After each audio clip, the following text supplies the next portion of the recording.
Well, I knew it wouldn't be long before the next summer movie would be reviewed. Roll the intro.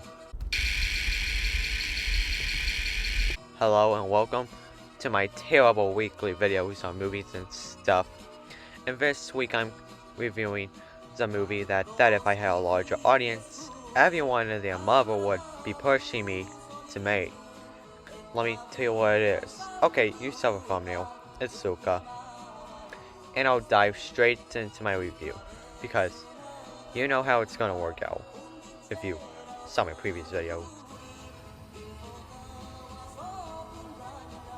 The story of the movie starts with director Enrico Castellona, who has worked at Pixar since Cars came out in 2006. Prior to that, he worked with a now defunct Blue Sky Studios on Ice Age and Robots as a storyboard artist.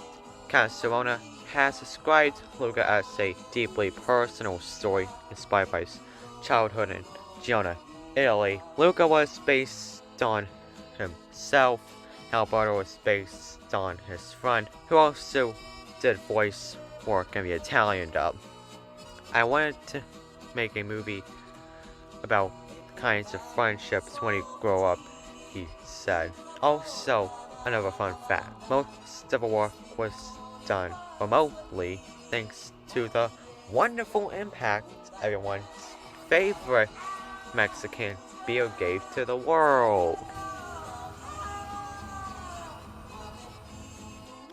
The movie starts with Luca Pargro, a 13-year-old sea monster living off the Italian city of Porto Rosso, herding goldfish, and yes, to any of you about to comment, goldfish are an actual thing. Luca, who is tired of doing the same thing every day, wishes to go to the surface. However, his parents, Lorenzo and Daniela, have restricted this out of fear of a small minority of people who want him dead, of course. Now excuse me if I'm going on a completely unnecessary tangent. I taught not to judge a group of people based on what the actions a small minority of them did. Back on track with a review, Luca meets a 14-year-old sea monster, Alberto Scorfano, who has been land God knows how many times after this point. When Luca reaches land, he realizes he can transform into a human when completely dry. Then he makes his way to Alberto's hideout. Luca then finds a poster showing a Vespa. I was wondering if this could be product placement, since Vespa is an actual brand. But I went for the entire credit since did not see Vespa's name nor their parent company, Piago's name in there. If a Pixar is breaking FTC regulations, so Vespa did not know about being in the movie.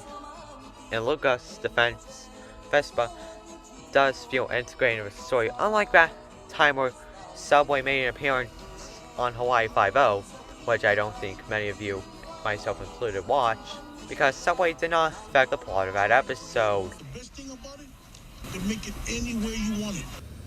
Luca leads the double life of being a sea monster and just being a kid at the height of summer. His parents soon find out about what's been going on and decide to send him to be with his uncle, who lives deep in the ocean. Luca then runs away to Porto Rosso with Alberto so they can get a Vespa and see the world. They run to Ercole Visconti, who is a bully and practically the Tom Brady of a race at this point. Luckily, they're saved by a girl named Julia, who then takes them to her house, where she spends her summers with her father.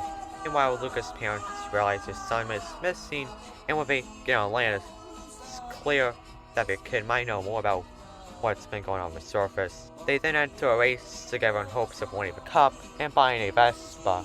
Luca and Julia then grow deeper together, and Luca grows such a desire to go to school in Genoa, making Alberto jealous of their friendship. After an argument, much screen time later, Alberto reveals his identity as a sea monster to Julia, At this point, the only person who knew the identity was Julia's cat. But hey, cats aren't sentient in this movie, so what does that have to do with anything? Luca pretends to be scared and leaves Alberto, then swims back to his hideout, feeling betrayed after returning to Julia's place. She realizes Luca's identity and having water splashed on him, and Julia tells him to run away in fear of getting hurt. After Luca arrives at the hideout, Alberto reveals that he had been abandoned by his father, and feared Luca would do the same. Luca then enters the Triathlon race separately, so they can both win Vespa. Race day finally arrives, and Luca and Julia complete the first 2 challenges, and it starts raining. When the cycling stage starts, Luca tries to stay dry, and Alberto comes with an umbrella. Cole does what bullies do, and trips him over, revealing his sea monster form to the whole world. Luca gains the courage and rescues Alberto.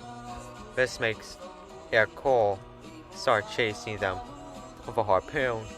Julia tries to save him by crashing Cole's bike, by crashing her own bike. Julie's father eventually points out that they won, and everyone is happy. Oh, by the way, Cole's minions abandoned him. Alberto buys the Vespa with the prize euros, but later sells it so Luca can get a train ticket to Giona, so he can get an education there, and we get to see his family say goodbye to Luca.